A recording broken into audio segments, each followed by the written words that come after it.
Purihin po ang ating dakilang Diyos, mga minamahal. God bless you, beloved Brother Jerby, my co-preacher. Magandang hapon, mga minamahal, sa lahat ng ating mga ginigiliw at minamahal ng mga kapatiran. Praise God sa dakong ito, mga minamahal, maging sa kanilang mga tahanan. Lahat muna magsabing, praise the Lord, mga minamahal. Purihin ang ating dakilang Diyos, tayo dumalangin sa ating pinakamamahal na Panginoon sa kanyang mga banal na salita. Hallelujah. Dakilat mapagpala naming Ama Diyos na makapangyarihan sa lahat. Maraming salamat, mahal na Panginoon o Diyos. Hallelujah, Lord God. Mahal na Panginoon sa lahat ng mga pagkapala mo sa amin. Higit sa pagkilos mo sa aming kalagitnaan, dakilang Diyos. Hallelujah. Salamat, Amang Banal, mahal na Panginoon. Napakabait mo, napakabuti mo sa amin, o Diyos. Wala pong sapat na salita, mahal na Panginoon, o Diyos, upang aming matumbasan ang iyong kadakilaan sa aming buhay. Mahal na Panginoon, kami iyong kinahabagan lamang. Dakilang Diyos, lalo't iba lingkod, mahal na Panginoon, sa mga sandaling ito, sa pangunat panalangin ng beloved Honorable Pastor Will Estrada Almeda, your end-time prophet o God. Minsan paggabayan mo po ako, mahal na Panginoon, sa ganang wala akong magagawa, o Diyos. Hallelujah, Lord God. Lord Jesus, pagpalain mo kaming lahat. In the name of Jesus, I pray. I bind the power of darkness and belief and doubt, cast out in Jesus' name. In Jesus' name. Lahat magsabing, praise the Lord. God bless you po, mga mahal. Makabalik tayo sa ating mga upuan. At bagong lahat, mga kapatid, nais kong magpaabot muna ng aking pong pagsamba, pagluluwalhati, pagdakila sa ating pong napakabait na Diyos, sa ating pinakamamahal na Panginoong Sus. At ganoon din po, mga mahal, ako po ay nagbibigay double honor, respect, ating beloved Honorable Evangelist Will Estrada Almeda, ang end-time prophet of our loving God, mga mahal. Ganoon din po sa kanilang beloved children, ang kanilang mga mababait na mga anak, at sa kanilang mga loved ones, na mga mahal, at patuloy nating alaala sa mga aral at turo po mula sa ating minamahal at ginagala na Assistant Pastor din si Almeda, ating beloved Mama din minamahal. Sa lahat po ng aking mga kamanggagawa, mga kapatid, ating mga preachers, mga elders, choir members, sa lahat po ng ating mga kapatiran, maging sa labas ng ating bansa, mga mahal na nanonood ngayon, maging sa ating bansa, mga kapatid. Purihin ang Diyos. Buksan natin ating mga Bible. Philippians chapter 2, verse 14, 15, and 16. Ngayon, mahal. Do everything without grumbling or arguing, so that you may become blameless and pure, children of God, without fault in a warped and crooked generation. Then you will shine among them like stars in the sky, as you hold firmly to the word of life. And then I will be able to boast on the day of Christ that I did not run or labor in vain. Tagalog po. Dito po sa mga taga-Filipos, Kapitulo 2, ang versikulo po'y 14 hanggang 16. Gawin ninyo ang lahat ng mga bagay na walang bulong-bulong at pagtatalo, upang kayo'y maging walang sala at walang malay, mga anak ng Diyos na walang dungis, sa gitna ng isang lahing liko at masama, na sa gitna nila'y lumiliwanag kayong tulad sa mga ilaw sa sanglibutan, na nagpapahayag ng salita ng kabuhayan, upang ipagkapuri ako sa kaarawan ni Kristo, na hindi ako tumakbo ng walang kabuluhan, ni nagpagalman ng walang kabuluhan. Pagpalain po ng ating dakilang Diyos ang kanyang salita, mga minamahal. Ating pong title, mga kapatid ko, sa hapong ito, Complaining. Complaining. Lahat magsabing amen. Complaining, mga minamahal. Ito po'y, mga kapatid, dadalhin ko sa araw na ito, mga minamahal, dahil sa ating pong nararanasan, mga kapatid ko, na crisis. Praise God. Mga minamahal, alam nyo, kahit na nasa gitna tayo ng crisis, ang true church of God, mga minamahal, ang ating church, they are hungry for worshiping God. Amen. Mga mahal, lagi tayong excited kahit tayo po'y nasa gitna ng crisis dahil we love God so much. Amen. Lahat nagmamahal sa ating dakilang Diyos, magsabing, praise the Lord. So bunga po ng pag-ibig natin sa ating dakilang Diyos, pinagpapala tayong lahat sa church na ito. Hindi nagkulang ang dakilang Diyos sa atin. Wala pong namatay sa gutom. Amen. Pinagaling tayo sa ating mga karamdaman ng ating babait na Diyos. Dito po naging maayos ang ating mga buhay. Ay mahal. Pero hindi po ibig sabihin, mga minamahal, hindi na tayo maapektuhan ng konti sa crisis ng mundo. Amen? Praise the Lord. May mahal, yung pinagdadaanan ngayon ng mundo ay may konting effect din po sa atin. Dahil nung mabasa ko po yung panahon ni Prophet Elijah, 1 King chapter 17 mula verse 1 hanggang verse 7, isulat nyo na lamang. Mga minamahal, ang propeta ng ating dakilang Diyos ay nag-decree ng tagtuyot sa buong daigdig for 3 years and a half, mga minamahal. Siya po ang nag-decree, pero naapektuhan po siya, mga minamahal. Magkaroon po ng tagtuyot sa buong daigdig, mga kapatid ko, nagtago siya. Nagtago siya, mga minamahal, dinadalhan na lang siya ng pagkain ng ibon, araw-araw, at umiinom siya sa batis. Pero hindi naglaon sa tindi ng tagtuyot, mga minamahal, pati yung ilog na tuyo, wala na siyang mainom. Amen po.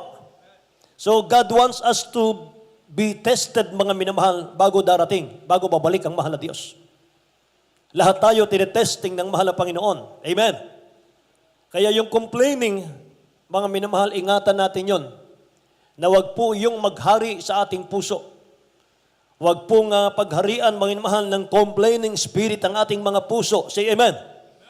Mga minamahal, ang complaining, mga minamahal ko, it start with the family. Magsisimula yan sa pamilya.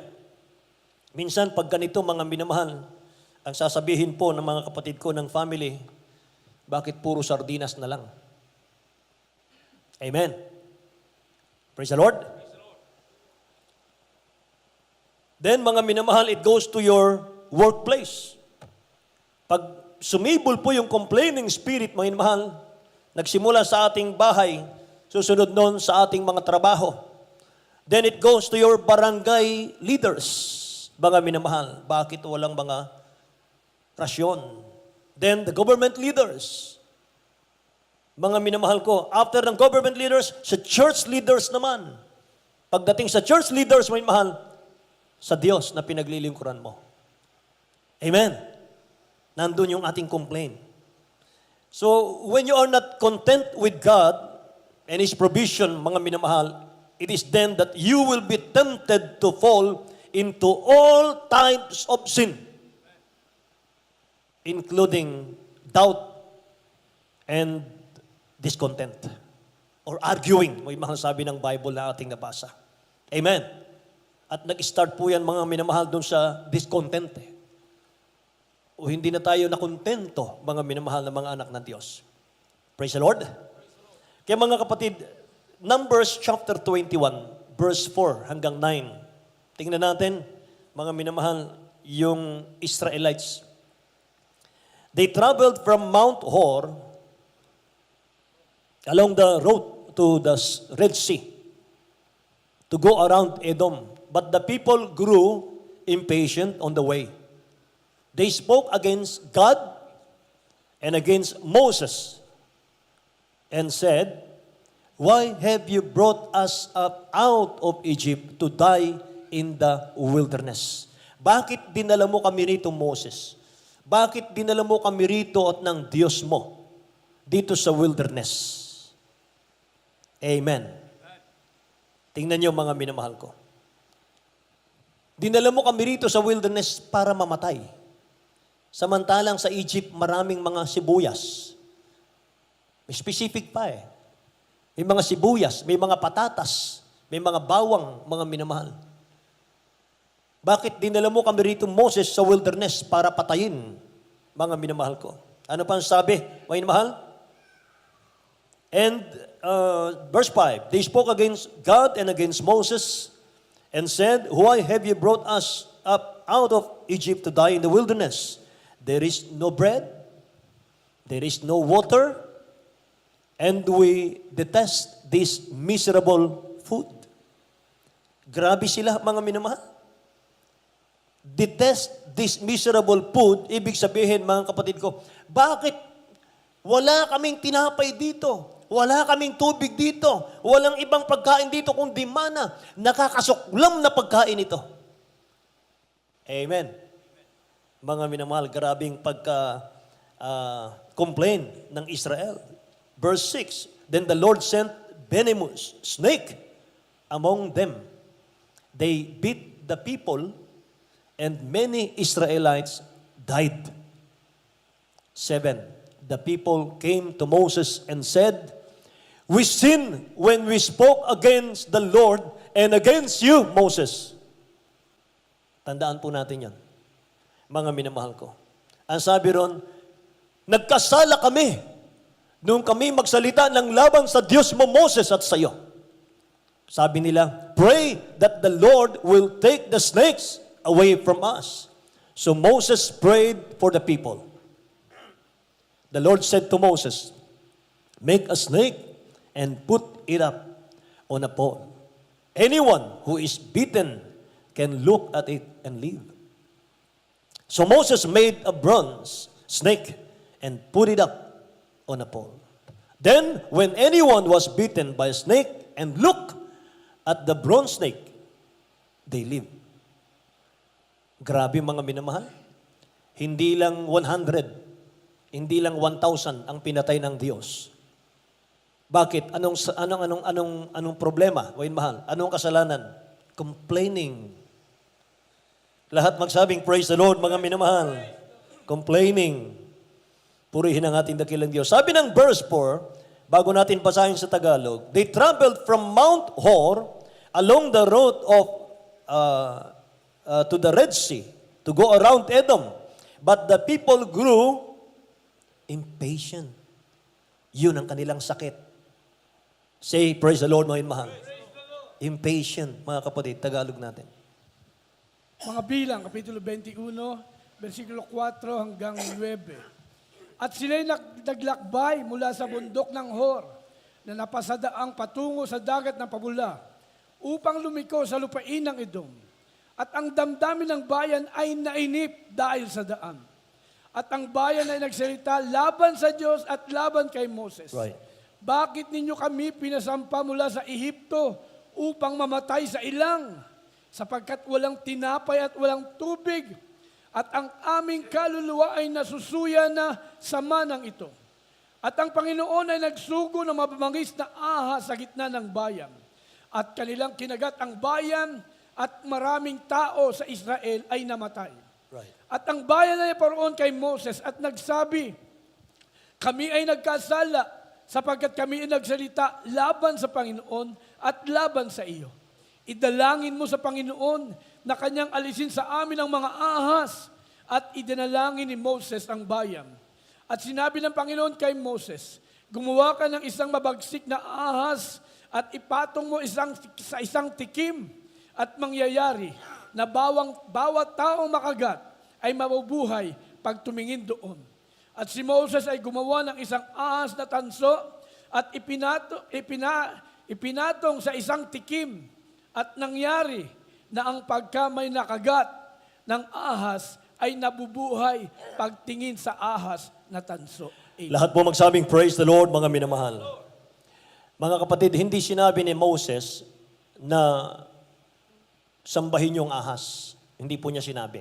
Sabi ni Moses, tumingin kayo sa ahas. Bakit, mga minamahal? Sapagat sa tuwing titingin sila sa bronze na ahas, mga kapatid, naalala nila na sila'y nagkasala sa Diyos. Amen. Minsan, mga minamahal, ang Kristiyano ganon. Kapag pinalo ka ng mahal na Panginoon, mga minamahal, nilalagyan kanya may mahal ng peklat. Para sa tuwing makikita mo, mga minamahal, naaalala mo, mabagsik pala ang Diyos. Hindi mo na uulitin yon. Amen po? Amen po? Say praise the Lord, mga minamahal.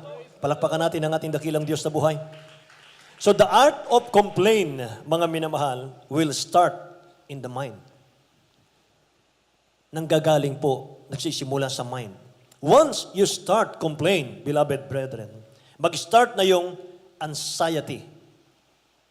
Pagkatapos ng anxiety, then you will have depression. Then disappointment. Then discontented. Then nawawalan ka na ng gana, mga minamahal, sa paglilingkod. So, give up ka na. Pag give up mo, mga minamahal, ayaw mo nang dumalo. Ayaw mo nang makinig ng Word of God. Yun, mga kapatid ko, ang resulta. Nung napakaliit, mga minamahal ko, na complaining. Lahat magsabing, praise the Lord, mga minamahal. Sabi ng Philippians chapter 2 verse 14, sa ating pong key verse, may mahal, do everything without grumbling or arguing. Verse 14, mga minamahal ko. Hindi sinabing do something. Sabi noon, do everything. Amen. Everything means composed of all things, mga minamahal. Amen. May art po ang complaining, mga kapatid ko. Ang architect po ng complaining is Satan. Siya po ang author niyan, mga kapatid ko. Complaining is like a COVID virus, may mahal. Isa itong spiritual infection, mga kapatid, na papatay sa spiritual ng Kristiyano. Amen? Say, praise the Lord, mga mahal. So, Satan wants this infection to be with the children of God. Ito po ang target ng Diablo, mga minamahal ko, para ilagay sa puso natin, para maghari sa puso natin, mga minamahal. Wala nang magiging maganda sa paningin po natin. Lahat complaining. Lahat magsabing, praise the Lord, mga minamahal. Pero sa totoong mga mainit sa mahal na Panginoon, but mga minamahal, sa ating mga Kristiyano, God is still good despite of this pandemic. Nananatiling mabuti, mabait ang dakilang Diyos natin, mga minamahal. Bakit? Halos lahat wala ng trabaho. Halos lahat, mga minamahal, no work, no salary, mga minamahal ko. But some here, mga minamahal, tuloy ang work nila with salary. Amen? So gaano kabuti ang Diyos? Amen po ba? Palakpakan nga po natin ang ating dakilang Diyos, mga minamahal. Parang walang crisis na nangyari. Amen? Kaya sabi ko nga po sa inyo, mga minamahal, kung wala tayong pagkain, praise the Lord. Kung wala tayong pagkain, mga minamahal, 2 weeks na lang. So 2 weeks kang pinag-aayuno ng mahal na Panginoon. For your good. Amen. Para sa kabutihan nating lahat. Lahat magsabing, praise the Lord, mga minamahal ko.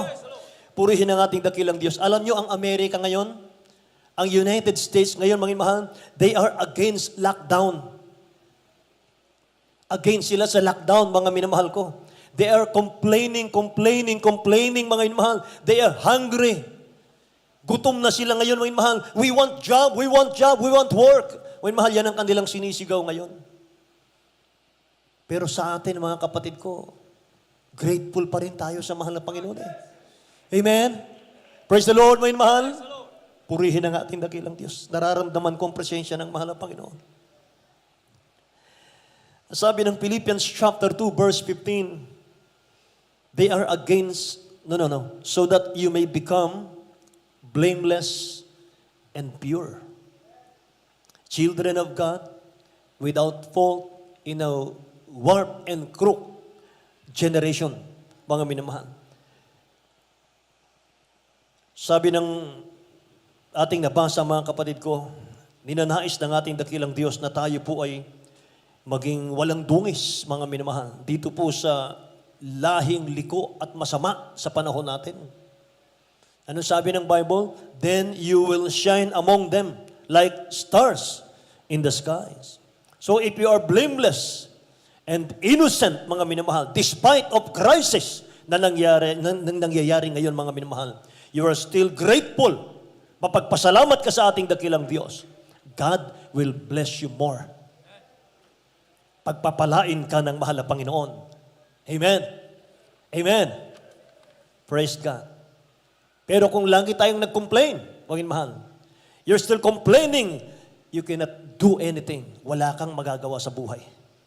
Hanggat hindi natin sinusuko yung buhay natin sa Word of God, mga minamahal ko, you will never be satisfied in your life. Hindi ka masaya. Wala kang kagalakan sa buhay. Amen po. Kaya totoo lagi yung sinasabi ng ating beloved Honorable Pastor Will Estrada Almeida. kapag hindi mo nakilala ang mahal na Panginoon sa buong buhay mo, mga minamahal, buti pang hindi ka nasinilang sa mundo. Amen. At kung Kristiyano po tayo, mga minamahal, anak tayo ng ating dakilang Diyos, pero nagpapabaya po tayo, mga kapatid, sa kabila ng maraming signs ang nakikita natin sa paligid, mabuti pang hindi na natin nakilala ang mahal na Panginoon. Mabuti pang hindi na tayo sinilang sa mundo. Amen? Amen? Alam niyo, may mga tao, mga minamahal sa panahon natin, mga nagtatawa. Ako lang, naka-experience ako, mga kapatid ko, na may nag-message sa akin, mga minamahal, tawa ng tawa. Mga kapatid ko, nagtatawa kapag sinabi nating malapit nang magbabalik ang ating dakilang Diyos. Ang sabi po nila, mga minamahal, bakit naman lahat na lang nang nangyayari, iniuugnay nyo sa pagdating ng Diyos nyo? Grabe, mga minamahal, nagulat po ako. May mga tao palang ganun, mga kapatid ko. At ang sabi nila, ang tagal lang sinasabi yan, darating ang Diyos, wala naman. Doon ko na-experience, mga kapatid, yung nababasa ko sa Bible. Totoo pala, mga minamahal, may mga taong ganun. Alam nyo, eto lang po ang sasabihin ko sa inyo.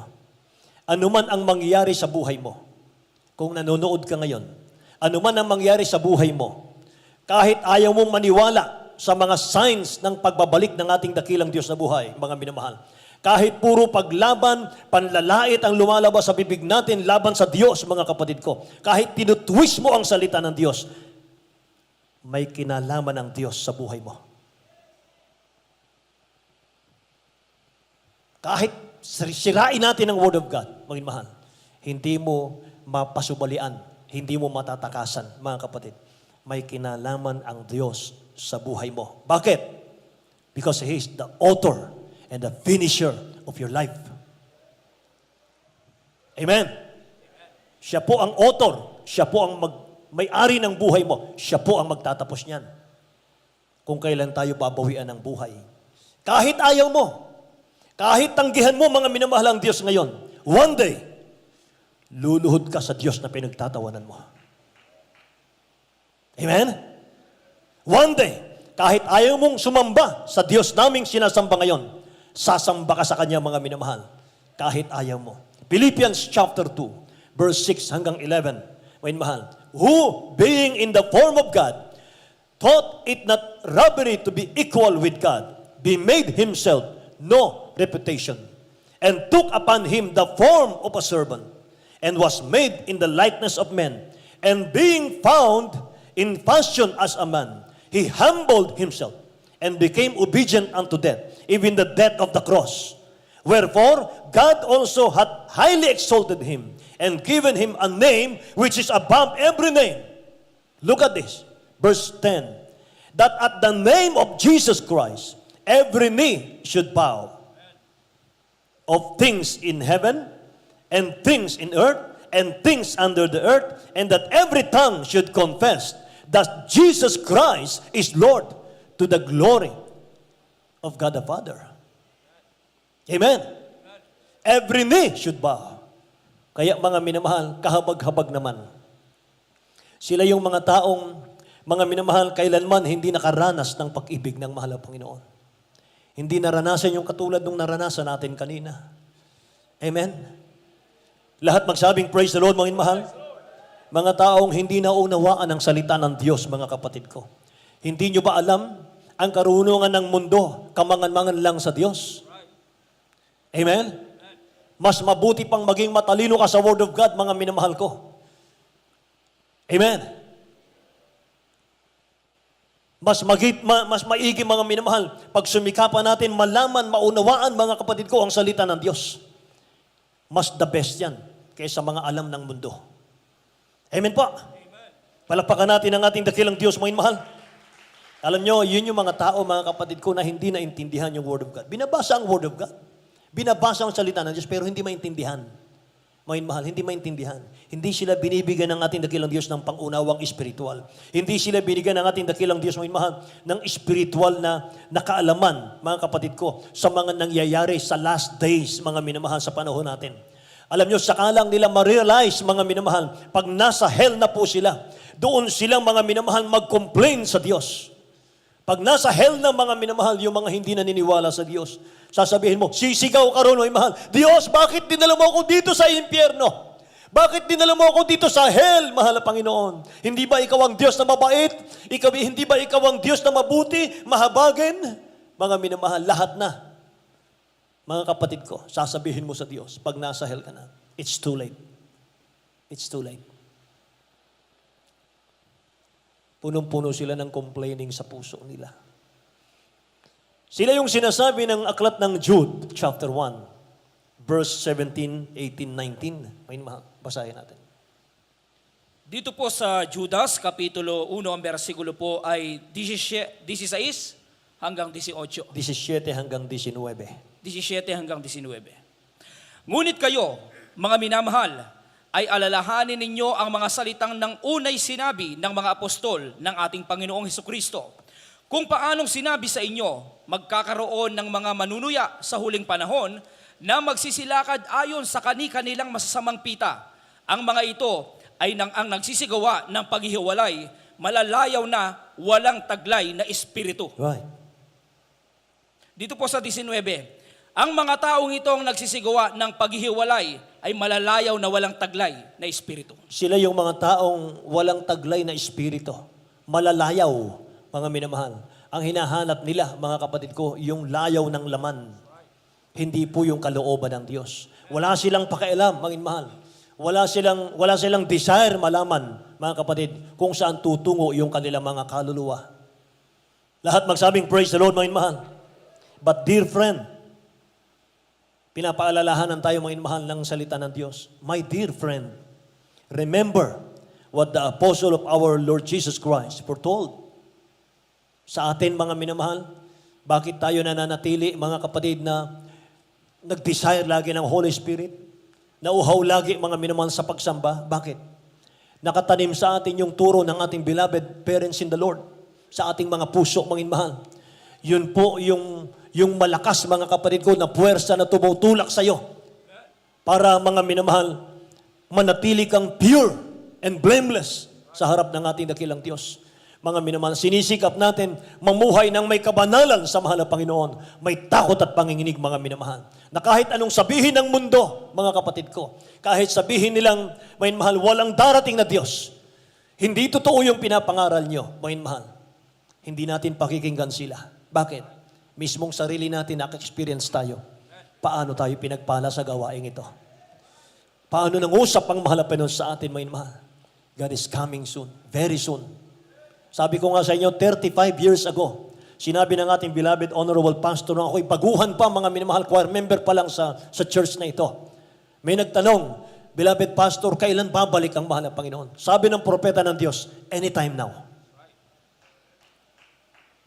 Amen. That was 35 years ago. Mas lalo ngayon. Noon, wala pa itong mga virus na ito. Wala pa itong mga minamahal. Wala pa itong mga nuclear weapon na ito. Wala pa itong biological weapon na ito. Mga mahal, noon. Pero sabi ng propeta ng Diyos, mga mahal, prepare. Maghanda kayo.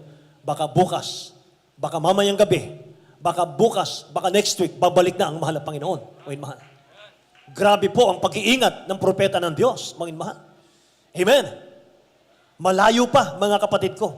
Pinangaral na po. Kaya itong nangyayaring ito, mga mahal, dati nang pinangaral ng ating beloved honorable pastor, Will Estrada Almeida. Dati na nating alam, hindi na tayo na-surprise. Amen. Hindi na tayo nagulat, mga minamahal, dahil pauna na sinabi sa atin, mga minamahal ko, ng propeta ng Diyos. Lahat magsabing, praise the Lord, mga mahal. Kaya sabi ng ating nabasa, mga minamahal, but dear friend, remember what the apostle of our Lord Jesus Christ foretold. They said to you, in the last time, there will be scoffer who will follow their own ungodly desire. Mga minamahal. Ito na nga po, tayo ngayon. Amen? Amen po? Pero ito naman ang para sa atin. Tuloy natin ang basa, verse 20, 21, hanggang 23, mga kapatid ko.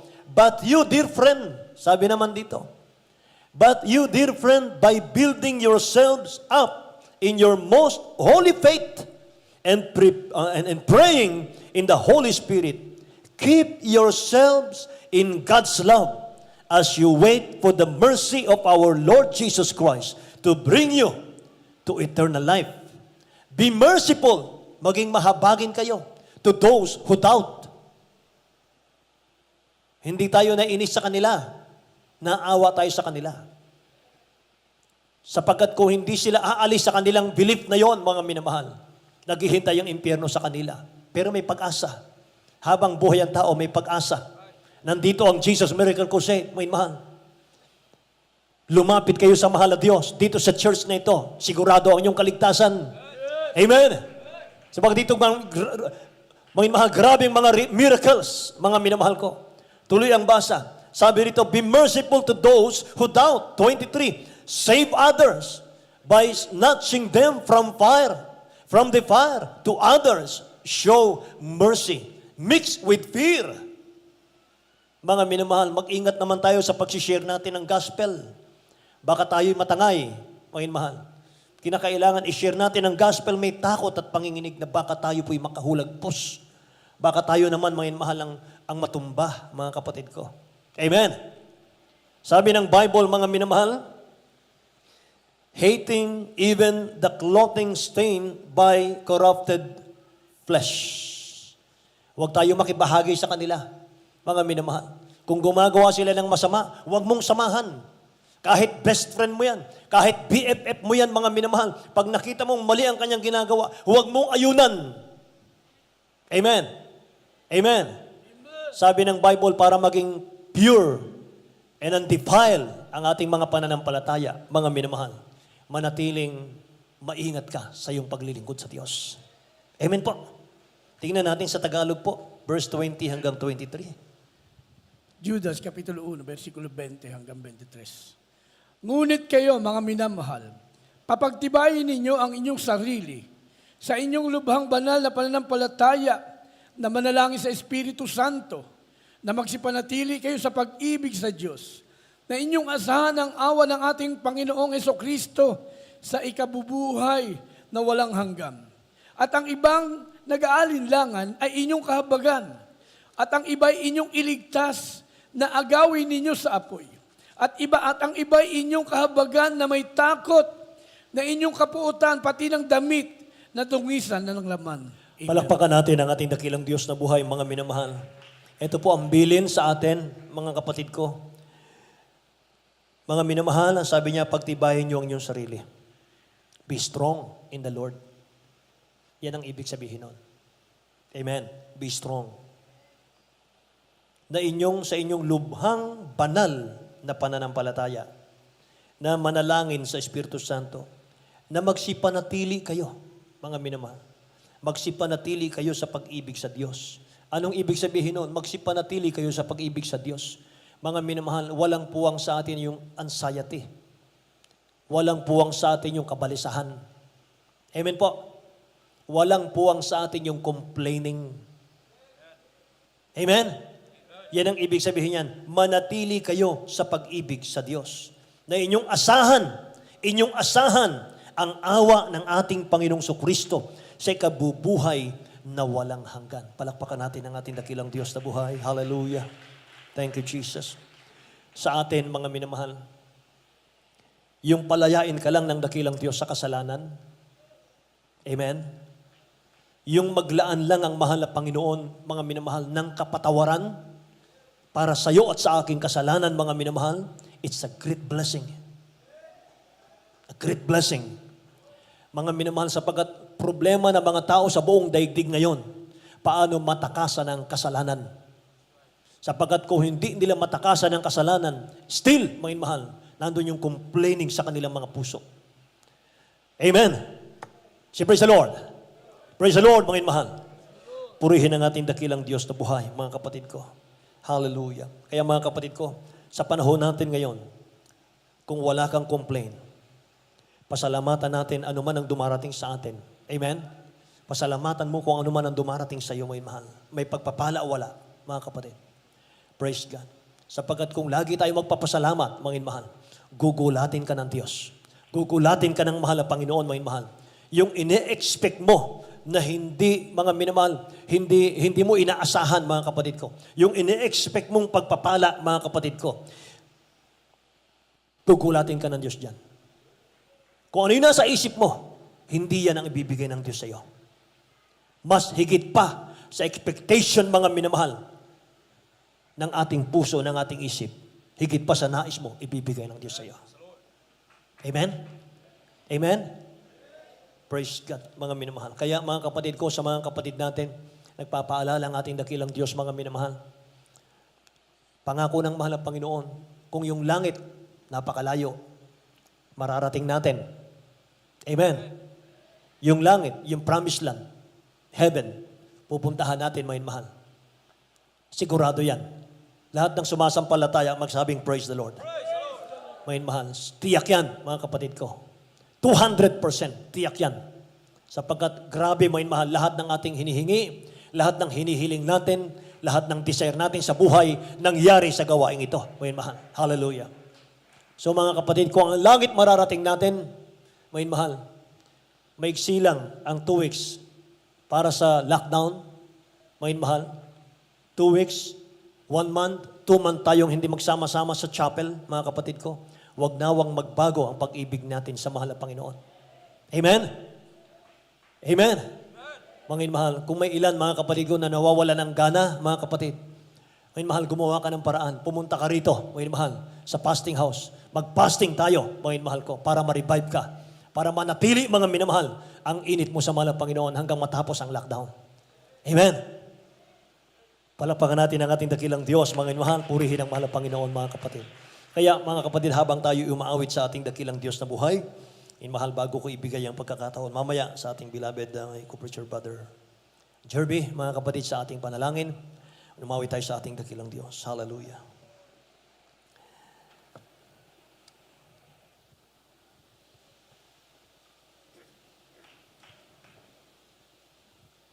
Jesus, salamat. Mga mahal, awitin natin.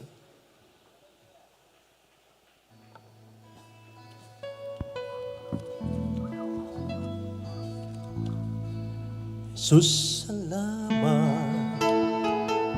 O Diyos, salamat. Mananatili kang tapat, ibinigay mo ang lahat, kulang ang buhay ko. Maging ang mundo sa laki ng pag-ibig mo. Jesus, salamat. O Diyos, salamat. Nananatili kang tapat, ibinigay mo ang lahat, kulang ang buhay ko. Maging ang mundo sa laki at lawak ng pag-ibig mo. Dakila ka, dakila ka, dakila pag-ibig mo. Dakila ka, dakila ka, dakila pag-ibig mo. Oh, Jesus, salamat. Oh, Diyos, salamat. Nananatili kang tapat, binigay mo ang lahat, kulang ang buhay ko. Maging ang mundo sa laki at lawak ng pag-ibig mo. Jesus, salamat. O Diyos, salamat. Nananatili kang tapat, ibinigay mo ang lahat, kulang ang buhay ko. Maging ang mundo sa laki at lawak ng pag-ibig mo. Dakila, dakila,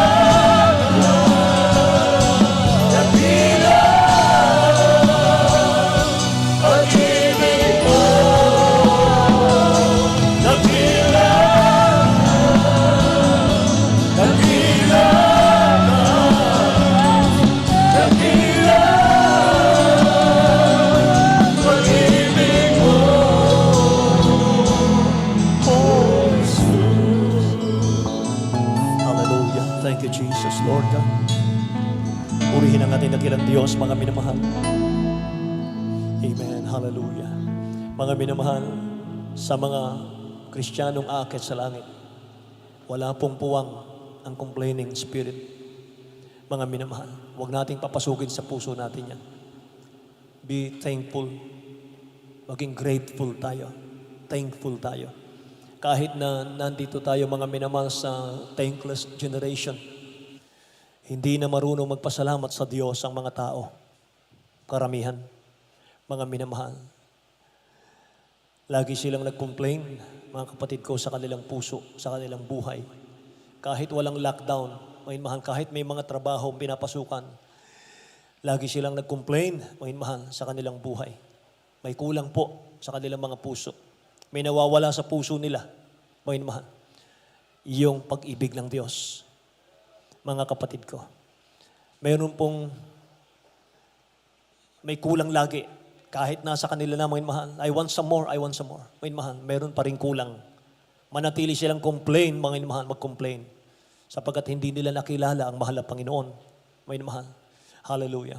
Kaya mga kapatid ko, purihin ang ating dakilang Diyos. Ingatan natin yung ating pananampalataya. Mga mahal, huwag matungisan. Purihin ang ating dakilang Diyos. Kung nag-complain tayo, magsisilang, mga mahal, magsisilang. Holy Supper natin ngayon, mga kapatid ko. Kinakailangan po maging malinis ang ating mga puso. Hallelujah. Kaya sa ating mga baguhan, mga mahal, kung mayroon